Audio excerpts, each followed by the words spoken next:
মৎস্যজীবীদের উদ্দেশ্যে একটা বিশেষ ঘোষণা। আবহাওয়া দপ্তর থেকে জানা গেছে যে 24 তারিখে উড়িষ্যা উপকূলবর্তীত ওয়েস্ট বেঙ্গলের সব জায়গায় নিম্নচাপ এবং আবহাওয়া খারাপ হওয়ার জন্য মৎস্যজীবীরা যাতে সমুদ্রে না যায় তার জন্য নিষেধাজ্ঞা। ফের বাংলার আকাশে দুর্যোগের মেঘ, ঘূর্ণাবর্তের জেরে বঙ্গোপসাগরে নিম্নচাপের সম্ভাবনা। আলিপুর আবহাওয়া অফিস সূত্রে খবর, আজ এবং কাল দক্ষিণ 24 পরগনা জেলা সহ বেশ কয়েকটি জেলায় বঙ্গোপসাগরে নিম্নচাপের জেরে ভারী বৃষ্টির সম্ভাবনা রয়েছে। গঙ্গাসাগর, পাথর প্রতিমার, কাকদ্বীপ, ফ্রেজারগঞ্জ সহ সুন্দরবনের বিভিন্ন জায়গায় প্রশাসনের তরফ থেকে চলছে মাইকিং। মৎস্যজীবীদের জন্য শিকারের ওপর নিষেধাজ্ঞা জারি করা হয়েছে মৎস্য দপ্তরের তরফ থেকে।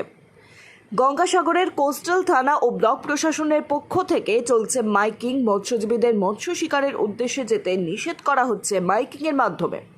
সকাল থেকে বৃষ্টির দেখা না পাওয়া গেলেও কালো মেঘে ঢেকে রয়েছে সুন্দরবনের বিস্তীর্ণ এলাকা।